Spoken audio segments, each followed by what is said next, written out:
चलो हुण इहदा थर्ड पार्ट हैगा जिहड़ा, ठीक है, जो चाहना अपने को हाइट ऑफ द सैटेलाइट, ठीक है, कि हाइट ऑफ सैटेलाइट का फार्मूला जे डेवलप करना, ਉਹਦੀ ਆਪਣੇ ਕੋਲ वैल्यू की बननी है। ਤੇ ਪੁੱਤ ਹਾਈਟ ਆਫ ਸੈਟੇਲਾਈਟ ਆਹੀ ਇਕੁਏਸ਼ਨ ਨੰਬਰ 3 ਚੋਂ ਕੱਢਣਾ, ਸਿਰਫ ਇਕੁਏਸ਼ਨ 3 ਨੂੰ ਸਿੰਪਲੀਫਾਈ ਕਰ ਦਿਓ, ਠੀਕ ਹੈ। ਆਪਾਂ ਇਹਨੂੰ ਐਸਐਚ ਜੇ ਤੋਂ h ਕੱਢਣਾ, ਤੇ ਇਹਨੂੰ ਸਿੰਪਲੀਫਾਈ ਕਰਕੇ ਇਹਦਾ ਦੀ ਵੈਲਿਊ ਬਣਾ ਦੋ। We know that time period का फार्मूला है ਸਾਡੇ ਕੋਲ 2 pi into root of time period equal to 2 pi into root of r plus h cube over root of gr square. ਤੇ ਜੇ ਸਕੇਅਰਿੰਗ ਕਰ ਦੋ ਦੋਨੋਂ ਸਾਈਡਸ ਤੇ, ਸਕੇਅਰਿੰਗ बोथ साइड्स, ठीक है, और टर्म ਨੂੰ ਰੀਅਰੇਂਜ करना शुरू करो ਨਾਲ ही, ਤੇ ਆਪਣੇ ਕੋਲ ਆ ਜਾਏਗਾ t square over 4 pi square equal to आ जाएगा r plus h cube over gr square. ਤੇ ਜੇ मैं h करना तो h ਦੀ ਸਿੰਪਲੀਫਿਕੇਸ਼ਨ ਕਰਕੇ ਫਾਰਮੂਲਾ ਬਣਾ ਦਿਓ ਬਸ, ਤੇ ਇਹਨੂੰ ਸੋल्व कर लो, ਤੇ ਆਪਣੇ ਕੋਲ ਟਰਮ ਬਣ ਜਾਏਗੀ r plus h cube, it should be equal to gr square into t square over 4 pi square। और जे तो h ਕੱਢਣਾ ਤੇ ਇਧਰਲੇ ਪਾਸੇ क्यूब रूट ले लो पहले, यानी इधरों क्यूब खत्म करो ਤੇ r उधर माइनस करा दो, यानी जे लास्ट स्टेप लिखा ਤੇ ਇਹਦਾ ਲਿਖ ਦਾਂਗਾ h equal to gr square into t square over 4 pi square power ਉਹਦੀ 1/3 minus r। आ ਤੁਹਾਡੇ ਕੋਲ ਅਲਟੀਮੇਟਲੀ ਜਿਹੜਾ height of satellite the formula ਆ ਜਾਏਗਾ। क्या ਇਹ ਫਾਰਮੂਲਾ ਕਲੀਅਰ ਹੈ?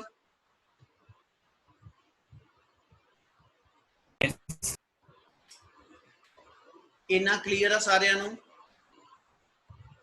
यस क्योंकि थर्ड पार्ट अगर ਆਪਾਂ ਕੁਝ ਫਾਰਮੂਲਾ ਨਹੀਂ ਬਣਾਇਆ, ਜਿਹੜਾ ਟਾਈਮ ਪੀਰੀਅਡ ਦਾ ਫਾਰਮੂਲਾ ਆਪਣੇ ਕੋਲ ਗਿਵਨ ਸੀਗਾ, ਸਿਰਫ ਉਹਦੀ ਸਿੰਪਲੀਫਿਕੇਸ਼ਨ ਕਰਕੇ ਜੋ ਹਾਈਟ ਦਾ ਫਾਰਮੂਲਾ ਬਣਾਇਆ ਬੇਟਾ। क्या इतना समय लग गया? Yes yes sir. चल इस तो बाद अपना फोर्थ पार्ट बनना जरा, इस तो बाद अपना फोर्थ पार्ट आना, वो आनी टोटल एनर्जी ऑफ सैटेलाइट, ठीक है। ते टोटल एनर्जी ऑफ सैटेलाइट ली आज इस साइड में ले रहे हैं।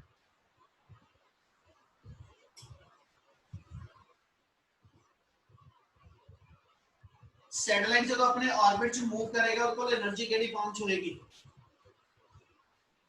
Kinetic energy. Kinetic energy kinetic energy kinetic energy. क्या और भी कुछ हो क्या कली काइनेटिक हो? Rotational kinetic energy, tension energy. वो तो काइनेटिक एनर्जी दा फॉर्म चेंज कर लांगे, रोटेशन कही है या उन्ना तो कोई फर्क ही नहीं बेटा, वो तो सेम चीज ही है। एक ने बोलिया सी उन्हीं, कौन बोलिया सी उन्हीं? पोटेंशियल सर समीक्षा। समीक्षा बिल्कुल बेटा। एनर्जी दो फॉर्म च बचे, एक ते सैटेलाइट अर्थ दे सेंटर तो हाइट ते आ, है ना। ਅਸੀਂ ਕਹਿੰਦੇ ਜੀ ਜਿਹੜਾ ਸੈਟੇਲਾਈਟ ਆ अर्थ ਦੇ ਸੈਂਟਰ ਤੋਂ r ਹਾਈਟ ਤੇ ਆ, ठीक है, r plus h ਉਹਦੀ ਟੋਟਲ ਹਾਈਟ ਹੈਗੀ ਤੇ ਹਾਈਟ ਕਰਕੇ ਉਸ ਆਬਜੈਕਟ ਦੀ ਇੱਕ ਤੇ ਹੋਏਗੀ ਇੱਥੇ ਪੋਟੈਂਸ਼ੀਅਲ એનર્ਜੀ ਜਦੋਂ ਆਪਣੇ ਆਰਬਿਟ ਚ ਮੂਵ ਕਰੇਗਾ, ठीक है, और यानी ਉਹਦੇ ਕੋਲ ਇੱਕ ਗ੍ਰੈਵਿਟੇਸ਼ਨਲ ਪੋਟੈਂਸ਼ੀਅਲ એનર્ਜੀ ਹੋਏਗੀ, दूजा अपने ऑर्बिट जो मोशन च, इस करके उसको काइनेटिक एनर्जी। इसलिए किसी भी इंस्टेंट दे जे total energy of satellite count करिए, that is the sum total of two time of energy. यानी जे ते फोर्थ पार्ट बनाइए, फोर्थ पार्ट अपने को हैगा टोटल एनर्जी ऑफ सैटेलाइट।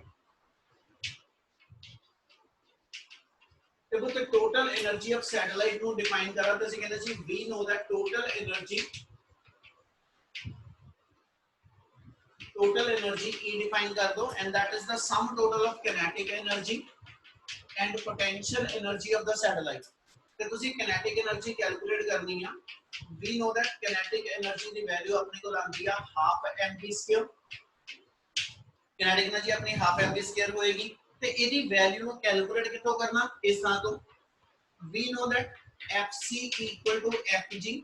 मैं दोबारा लिख रहा ਤੁਹਾਡੇ ਕੋਲ ਆਰਟੀਕਲ ਦੇ ਸਟਾਰਟ 'ਚ ਚੀਜ਼ਾਂ ਲਿਖੀਆਂ ਪਈਆਂ ਵਾ। ਇਹ ਅਸੀਂ ਕਿਹਾ ਸੀ ਜੀ fc equal to fg, है ना।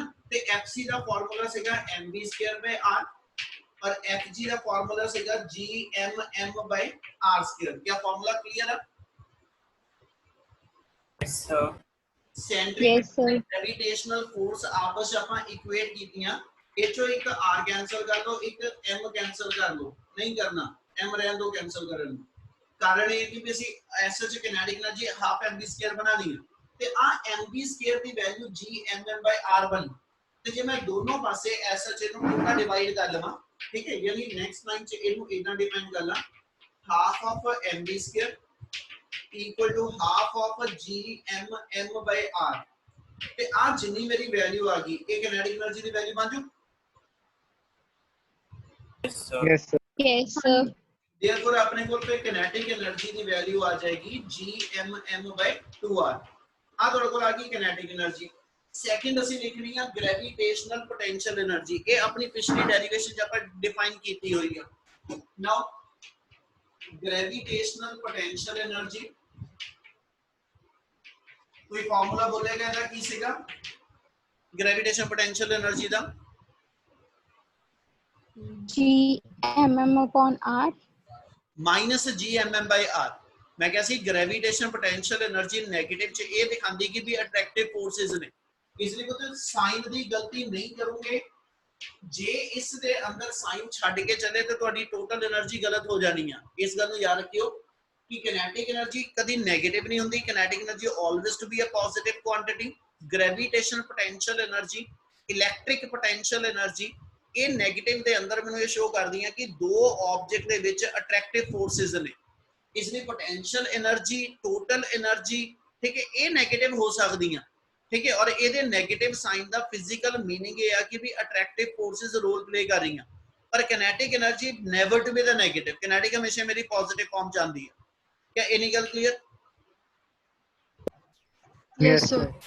मुझे ऐसे नु कंटिन्यू करिए तो देयरफॉर टोटल एनर्जी लिख लो तो टोटल एनर्जी आ गई kinetic gmm/2r प्लस करना ਆਪਾਂ ਇਹਦੇ ਵਿੱਚ ਜਿਹੜਾ -gmm/r ਤੇ ਜੇ ਇਹਨੂੰ ਸੋਲਵ ਕਰ ਦਈਏ ਤੇ ਟੋਟਲ એનર્ਜੀ ਦੀ ਵੈਲਿਊ ਇਹਨੂੰ ਸੋਲਵ ਕਰਕੇ gmm/r ਕਾਮਨ ਕੱਢ ਲਓ, ਇਥੋਂ ਆ ਗਿਆ ਹਾਫ -1 ਤੇ देयरफॉर ਆਪਣੇ ਕੋਲ ਜਿਹੜੀ ਟੋਟਲ એનર્ਜੀ ਹੋਏਗੀ ठीक है, ਜਿਹੜੀ ਟੋਟਲ એનર્ਜੀ ਹੋਏਗੀ ਉਹਦੀ ਵੈਲਿਊ ਆ ਜਾਣੀ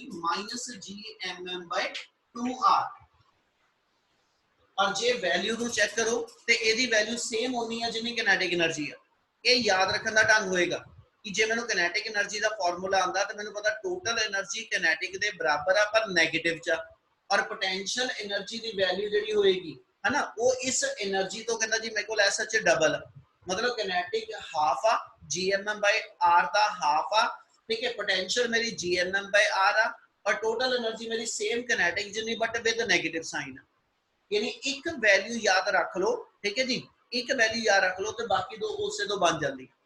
क्या तीनों फॉर्म च एनर्जी की वैल्यू क्लियर है पहलो? Yes, sir. yes, sir. Yes, sir. Yes, sir. Sign जरूर एक्सप्लेन कर देंगे what the negative sign mean ते आप वही लाइन फिर रिपीट करते पे। Here negative sign always to shows that कि satellite are bound with the earth due to gravitational force of attraction। यानी attractive forces करके satellite earth ਦੇ ਨਾਲ ਕਹਿੰਦਾ ਜੀ bounding state ਦੇ ਅੰਦਰ ਹੈਗਾ ਵਾ, bound state ਦੇ ਅੰਦਰ ਹੈਗਾ ਵਾ, ਔਰ ਇੰਨੀ એનર્ਜੀ ਹੈਗੀ ਆ ਜਿੰਨੇ ਨਾ satellite earth ਦੇ ਅਰਾਊਂਡ ਜਿਹੜਾ ਕਹਿੰਦਾ ਜੀ bound form ਚ ਮੂਵ ਕਰਦਾ ਪਿਆ। ਤੇ ਅਗਲੀ ਟਰਮ ਇਹਦੇ ਨਾਲ ਹੀ ਲਿੰਕ ਕਰਨ ਲੱਗਿਆ, ਗੱਲ ਸਮਝ ਲਿਓ ਪਹਿਲਾਂ ਧਿਆਨ ਨਾਲ ਠੀਕ ਹੈ ਜੀ। ਅਗਲੀ ਟਰਮ ਆਪਣੇ ਕੋਲ ਆਣੀ ਹੈ ਜਿਹੜੀ ਉਹਨੂੰ ਨਾਮ ਦੇਈਏ ਤੁਸੀਂ ਉਹਨੂੰ ਕਹਿੰਦੇ ਜੀ ਬਾਈਂਡਿੰਗ એનર્ਜੀ। ਬਾਈਂਡਿੰਗ એનર્ਜੀ तो बाइंडिंग एनर्जी बेसिकली सी किनो डिफाइन करने लगे हैं, कहना जी binding energy is the minimum amount of energy required to remove the satellite from its orbit. Satellite अपने ऑर्बिट ਦੇ ਅੰਦਰ ਜਿੰਨੀ એનર્ਜੀ ਨਾਲ ਬਾਉਂਡ ਹੈਗਾ ਜੇ ਮੈਂ ਉਹਨੂੰ ਉਹਦੇ ਬਰਾਬਰ એનર્ਜੀ ਆਪੋਜ਼ਿਟ ਡਾਇਰੈਕਸ਼ਨ ਚ ਸਪਲਾਈ ਕਰਦਾ ਤੇ ਸੈਟੇਲਾਈਟ ਆਪਣੇ ਆਰਬਿਟ ਚੋਂ ਬਾਹਰ ਆ ਜੂ। Yes. Yes, sir. मैं ਇਹਦੇ Sir, ਕੰਪੈਰੀਜ਼ਨ feel कर रहे हो? ਆਪਾਂ ਇਹ ਕਹਿ ਰਹੇ ਹਾਂ ਕਿ ਜਿੰਨੀ એનર્ਜੀ ਨਾਲ ਸੈਟੇਲਾਈਟ ਆਪਣੇ ਆਰਬਿਟ ਦੇ ਅੰਦਰ ਮੂਵ ਕਰਦਾ ਪਿਆ ਜੇ ਮੈਂ ਉਹਨੂੰ ਉਹਦੇ ਆਰਬਿਟ ਤੋਂ ਡਿਫਲੈਕਟ ਕਰਨਾ ਉਹਦੇ ਆਰਬਿਟ ਚੋਂ ਕੱਢਣਾ ਤੇ ਇਹਦੇ ਨਾਲ ਜਿੰਨੀ એનર્ਜੀ ਨਾਲ ਉੱਤੇ ਮੂਵ ਕਰੇਗਾ ਉਹਦੇ ਇਕੁਇਵਲੈਂਟ એનર્ਜੀ ਉਹਨੂੰ ਮੈਂ ਆਪੋਜ਼ਿਟ ਡਾਇਰੈਕਸ਼ਨ ਚ ਦਵਾਂਗਾ। Yes, मैं Yes, sir. Yes, sir. एक एग्जांपल कोड करदा बेटा केमिस्ट्री च पढ़िया ਤੁਹਾਡਾ ਕਨਸੈਪਟ ਆ energy level diagram of hydrogen atom ਤੇ ਇੱਕ ਫਾਰਮੂਲਾ ਲਿਖ ਰਿਹਾ ਮੈਨੂੰ ਦੱਸੋਗੇ ਤੁਸੀਂ ਪੜਿਆ ਕਿ ਨਹੀਂ। एनर्जी का एक फार्मूला आंदा -13.6 by n square times the electron volt। पढ़िया फार्मूला जो लिख रहे हैं? yes, sir. Yes, sir. Yes, formula वा Yes, sir. ये किस चीज का फार्मूला वा?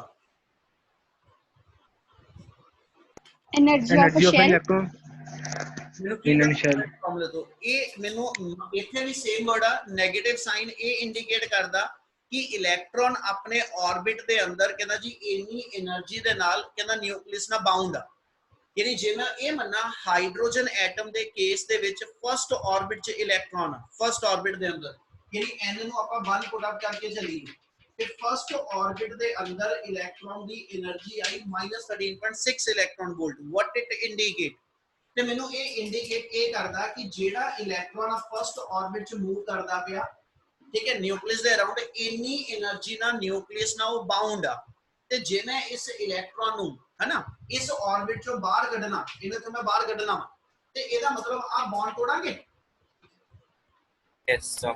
Yes, sir. ਇਹਨੂੰ ਤੋੜਨ ਲਈ ਘੱਟੋ ਘੱਟ ਓਨੀ એનર્ਜੀ ਤਾਂ ਦਵਾਂਗੇ ਜਿੰਨੀ એનર્ਜੀ ਨਾਲ ਨਿਊਕਲੀਅਸ ਨਾਲ ਬਾਉਂਡ ਆ ਹਾਂਜੀ Yes, sir. sir. Yes, sir. Yes, sir. ਇੰਨੀ એનર્ਜੀ ਇਲੈਕਟ੍ਰੋਨ ਕੋਲ ਫਰਸਟ ਆਰਬਿਟ ਦੇ ਅੰਦਰ ਹੈਗੀ ਆ ਤੇ ਜੇ ਮੈਂ ਇਹਨੂੰ ਇਹਦੇ ਆਰਬਿਟ ਚੋਂ ਕੱਢਣਾ ਵਾ ਠੀਕ ਹੈ ਤੇ ਜਿਹੜੀ ਬਾਈਂਡਿੰਗ એનર્ਜੀ ਮੈਨੂੰ ਐਸ ਸੱਚ ਚਾਹੀਦੀ ਹੋਏਗੀ ਇਹਨੂੰ ਇਹਦੇ ਆਰਬਿਟ ਚੋਂ ਬਾਹਰ ਕੱਢਣ ਵਾਸਤੇ ਹਨਾ ਉਹਦੀ ਵੈਲਿਊ ਇਸ ਟੋਟਲ ਦੇ ਬਰਾਬਰ ਪਰ ਪਲੱਸ ਹੋਏਗੀ ਇਹਦਾ ਨੈਗੇਟਿਵ ਸਾਈਨ ਮੈਨੂੰ ਕੀ ਸ਼ੋ ਕਰਦਾ ਕਿ ਵੀ ਕਿੰਨੀ એનર્ਜੀ ਨਾਲ ਚੀਜ਼ ਵੱਜੀ ਹੋਈ ਹੈ ਨਾਲ ਹਨਾ ਬਾਉਂਡ ਕਿੰਨੀ એનર્ਜੀ ਦੇ ਨਾਲ ਤੇ ਜੇ ਮੈਂ ਉਹਨੂੰ ਇਸ ਬੌਂਡ ਨੂੰ ਤੋੜਨਾ ਵਾ ਤੇ ਘੱਟੋ ਘੱਟ ਜਿੰਨੀ એનર્ਜੀ ਨਾਲ ਬਾਉਂਡ ਆ ਉਨੀ એનર્ਜੀ ਆਪਾਂ ਆਪੋਜ਼ਿਟ ਸਾਈਨ ਨਾਲ ਦਵਾਂਗੇ ਉਹਨੂੰ Yes, sir. ਗੱਲ ਸਮਝ ਲੱਗੀ ਬੱਚੇ Yes, sir. ਸੇਮ हाँ ਵਰਡ जी, sir. ਹਾਂਜੀ ਕਲੀਅਰ ਆ Yes, sir. Yes, sir. ਚਲ ਹੁਣ Yes, ਲਾਸਟ ਵਰਡ ਮੈਂ sir. ਕੰਪਲੀਟ ਕਰ ਰਿਹਾ ਸੋ ਫਿਰ ਬਾਈਂਡਿੰਗ એનર્ਜੀ ਆਫ ਸੈਟੇਲਾਈਟ ਕੀ ਚੀਜ਼ ਆ ਕਹਿੰਦਾ ਜੀ binding energy of satellite is the minimum amount of energy required ਠੀਕ ਹੈ to remove the satellite from its orbit ਇਹਦਾ ਮਤਲਬ ਹੈ ਜਿੰਨੀ એનર્ਜੀ ਨਾਲ ਸੈਟੇਲਾਈਟ ਆਪਣੇ ਆਰਬਿਟ ਚ ਬਾਉਂਡ ਹੈਗਾ ਤੁਸੀਂ ਉਹਦੇ ਬਰਾਬਰ ਦੀ એનર્ਜੀ ਉਹਨੂੰ ਆਪੋਜ਼ਿਟ ਸਾਈਨ ਨਾਲ ਜੇ ਦਿੰਨੇ ਪਏ ਹੋ ਤੇ ਉਹ ਉਸ ਸੈਟੇਲਾਈਟ ਦੀ ਬਾਈਂਡਿੰਗ એનર્ਜੀ ਬਣ ਜੂ Yes, sir. Yes, sir. ਚੀਜ਼ ਨੂੰ ਛੱਡ ਰਹੇ ਹਾਂ ਜੀ ਆਪਾਂ ਉਸੇ ਟਰਮ ਨੂੰ ਹੁਣ ਕੰਪਲੀਟ ਕਰਨ ਲੱਗੇ ਸੋ ਬਾਈਂਡਿੰਗ એનર્ਜੀ ਲਿਖਣੀ ਹੋਵੇ ਤੇ binding energy should be equal to total energy but should be of opposite sign ਇਹਨਾਂ ਜੇ E ਦੀ ਵੈਲਿਊ ਮੇਰੀ ਮਾਈਨਸ ਚ ਬੇਟਾ ਤੇ ਆ ਮਾਈਨਸ ਹੋਰ ਐਡ ਕਰ ਲਵਾਂ ਤੇ ਇਹਦਾ ਮਤਲਬ ਆਪਣੀ ਜਿਹੜੀ ਪਲੱਸ GMM/2R ਆਏਗੀ ਇਹ ਮੇਰੀ ਐਸਐਚ ਕਿੰਨਾ ਦੀ ਉਹਦੀ ਬਾਈਂਡਿੰਗ એનર્ਜੀ ਬਣ ਜੂ Yes. Yes, sir. Binding energy ਵਾਲੀ ਕਨਸੈਪਟ ਕਲੀਅਰ ਆ ਸਾਰਿਆਂ ਨੂੰ Yes. Sir, kinetic energy ਦੇ ਬਰਾਬਰ ਆ ਗਈ। ਹਾਂ ਬਿਲਕੁਲ ਇਹਦਾ ਮਤਲਬ ਉਹਨੂੰ ਜਿੰਨੇ ਨਾਲ ਬੰਨਿਆ ਹੋਇਆ ਸੀ ਉਹ ਤੋੜਦਾ ਹੁਣ ਉਹ ਸੈਟੇਲਾਈਟ ਫ੍ਰੀ ਹੋ ਗਿਆ ਤੇ ਅਸੀਂ ਕਹਿੰਦੇ ਜੀ ਉਹਦੇ ਚ ਮੋਸ਼ਨ ਡਿਵੈਲਪ ਹੋਏਗੀ ਤੇ ਫਿਰ ਉਹ ਮੋਸ਼ਨ ਡਿਵੈਲਪ ਕਰਨ ਵਾਸਤੇ ਮੈਨੂੰ ਇੰਨੀ એનર્ਜੀ ਦੇਣੀ ਪਊ ਜਿੰਨੇ ਨਾਲ ਬੰਨਿਆ ਹੋਇਆ ਸੀ Yes, sir. ਚਲੋ ਇਹਦਾ ਲਾਸਟ ਇੱਕ ਛੋਟਾ ਜਿਹਾ ਪਾਰਟ ਰਹਿ ਗਿਆ ਉਹ ਕੰਪਲੀਟ ਕਰ ਰਹੇ ਹਾਂ ਇਹਦੇ ਨਾਲ ਹੀ ਠੀਕ ਹੈ ਜੀ ਲਾਸਟ ਪਾਰਟ ਹੈਗਾ ਇਹਦੇ ਅੰਦਰ ਆ ਫਾਰਮੂਲਾ ਸੀਗਾ ਆਪਣਾ -GMM/R ਰਿਪੀਟ ਕਰ ਰਹੇ ਹਾਂ ਤੇ ਲਾਸਟ ਪਾਰਟ ਅਬ ਇਹਦੇ ਅੰਦਰ ਜਿਹੜਾ ਉਹਨੇ ਡਿਵੈਲਪ ਕੀਤਾ ਹੋਇਆ ਉਹਨੂੰ ਅਸੀਂ ਡਿਫਾਈਨ ਕਰਦੇ ਹਾਂ ਐਂਗੂਲਰ ਮੋਮੈਂਟਮ ਆਫ ਸੈਟੇਲਾਈਟ ਜੇ ਸੈਟੇਲਾਈਟ ਦਾ ਐਂਗੂਲਰ ਮੋਮੈਂਟਮ ਡਿਫਾਈਨ ਕਰਨਾ ਤੇ ਸੈਟੇਲਾਈਟ ਦਾ ਐਂਗੂਲਰ ਮੋਮੈਂਟਮ ਕੀ ਹੋਏਗਾ ਕੋਈ ਬੋਲੇਗਾ ਐਂਗੂਲਰ ਮੋਮੈਂਟਮ ਦਾ ਫਾਰਮੂਲਾ ਕੀ ਸੀਗਾ MVR. MBR. MVR है ना एंगुलर मोमेंटम ਅਸੀਂ ਕਿਵੇਂ ਡਿਫਾਈਨ ਕਰਦੇ ਕਿ ਜਿਹੜੀ ਬਾਡੀ ਕਿਸੇ ਔਰ ਦੂਸਰੀ ਬਾਡੀ ਦੇ ਆਰਬਿਟ ਦੇ ਅਰਾਊਂਡ ਮੂਵ ਕਰਦੀ ਪਈ ਨਾ ਉਹਦਾ ਉਸ ਆਰਬਿਟ ਦੇ ਅੰਦਰ ਲੀਨੀਅਰ ਮੋਮੈਂਟਮ ਕਿੰਨਾ ਤੇ ਉਹਦੇ ਜਿਹੜੇ ਸੈਂਟਰ ਤੋਂ ਉਹਦਾ ਪਰਪੈਂਡੀਕੂਲਰ ਡਿਸਟੈਂਸ ਕਿੰਨਾ ਮਤਲਬ ਇਹ ਹੋਏਗਾ ਬੇਟਾ ਕਿ ਜੇ ਸੈਟੇਲਾਈਟ ਇੱਥੇ ਮੂਵ ਕਰਦਾ ਪਿਆ ਤੇ ਇਸ ਮੂਵਮੈਂਟ ਤੇ ਜਿਹੜਾ ਸੈਟੇਲਾਈਟ ਆ ਪੋਜੀਸ਼ਨ ਤੇ ਆ ਠੀਕ ਹੈ ਇਹਦੀ ਵੈਲੋਸਿਟੀ ਕਿੰਨੀ ਇਸ ਸੈਟੇਲਾਈਟ ਦਾ ਮਾਸ ਕਿੰਨਾ ਤੇ ਇਹਦੇ ਸੈਂਟਰ ਤੋਂ ਕਿੰਨਾ ਜੀ ਆਰ ਡਿਸਟੈਂਸ ਕਿੰਨਾ ਤੇ ਲੀਨੀਅਰ ਮੋਮੈਂਟਮ ਅਸੀਂ ਡਿਫਾਈਨ ਕਰਦੇ ਨੇ p ਨਾਲ ਔਰ ਇਹਨੂੰ ਮਲਟੀਪਲਾਈ ਕਰਦੇ ਪਏ ਪਰਪੈਂਡੀਕੂਲਰ ਡਿਸਟੈਂਸ ਫਰਮ ਕਿੰਨਾ ਜੀ ਸੈਂਟਰ ਆਫ ਅਰਥ ਠੀਕ ਹੈ ਤੇ ਲੀਨੀਅਰ ਮੋਮੈਂਟਮ ਨੂੰ ਤੁਸੀਂ ਐਸ ਸੱਚ ਜਿਹੜਾ ਵਾ mv ਪੁੱਟ ਕਰ ਦਿਓ ਔਰ ਪਰਪੈਂਡੀਕੂਲਰ ਡਿਸਟੈਂਸ r ਹੁਣ ਜੇ ਇੱਕ ਚੀਜ਼ ਨਾਲ ਗੱਲ ਜੋੜਾ ਜਿਹੜਾ ਉਹਨਾਂ ਨੇ ਸਿਲੇਬਸ ਚੇਂਜ ਕੀਤਾ ਡਿਲੀਟਡ ਟੌਪਿਕ ਦੇ ਅੰਦਰ ਲੀਨੀਅਰ ਮੋਮੈਂਟਮ ਆ ਤੇ ਜੇ ਹੁਣ ਮੈਨੂੰ ਲੀਨੀਅਰ ਮੋਮੈਂਟਮ ਦਾ ਕਨਸੈਪਟ ਨਾ ਆਉਂਦਾ ਹੋਵੇ ਤੇ ਆ ਨਹੀਂ ਆਣਾ ਇਸ ਲਈ ਟੌਪਿਕ ਪੜ੍ਹਨੇ ਪੈਣੇ सो एंगुलर मोमेंटम की आ गया जी mvr ਤੇ v ਮੇਰੇ ਕੋਲ ਸੈਟੇਲਾਈਟ ਦੀ ਇਸ ਵੇਲੇ ਆਰਬਿਟਲ ਵੈਲੋਸਿਟੀ ਆ ਜਿਹਦੀ ਪਹਿਲੀ ਵੈਲਿਊ ਸੀ ਆਲਰੇਡੀ ਕੈਲਕੂਲੇਟ ਕੀਤੀ ਆ ਇੱਥੇ ਵੈਲਿਊ ਪੁੱਟ ਅਪ ਕਰ ਲਓ ਆਰਬਿਟਲ ਵੈਲੋਸਿਟੀ ਦੀ ਫਾਰਮੂਲਾ ਸੀ ਉਹਦਾ √gm/r ਆ ਵੈਲਿਊ ਨਾਲ ਭਰ ਲਓ ਤੇ देयरफॉर ਆਪਣੇ ਕੋਲ ਐਂਗੂਲਰ ਮੋਮੈਂਟਮ ਦਾ ਫਾਰਮੂਲਾ ਬਣ ਜਾਏਗਾ mr √gm/r ਤੇ ਜੇ ਸਾਰੀ ਟਰਮ ਐਸਾ ਚ ਇੱਕੋ ਪੈਟਰਨ ਚ ਲਿਖਣੀ ਹੈ ਤੇ mr ਨੂੰ ਵੀ ਰੂਟ ਦੇ ਅੰਦਰ ਲੈ ਜਾਓ ਤੇ ਆਪਣੀ ਟਰਮ ਬਣ ਜਾਏਗੀ √gm * m² * r² over r ਤੇ ਇੱਕ r ਵਿੱਚੋਂ ਕੈਨਸਲ ਹੋ ਜਾਣਾ ਤੇ देयरफॉर ਐਂਗੂਲਰ ਮੋਮੈਂਟਮ ਦਾ ਫਾਰਮੂਲਾ ਆ ਜਾਏਗਾ gm m² * r ਆ ਤੁਹਾਡੇ ਕੋਲ ਐਂਗੂਲਰ ਮੋਮੈਂਟਮ ਆਫ ਸੈਟੇਲਾਈਟ ਆ ਜਾਊਗਾ क्या ये पार्ट क्लियर है Yes, sir. Yes, sir. ये कोई डाउट होवे किसी Yes, sir. बोलो बेटा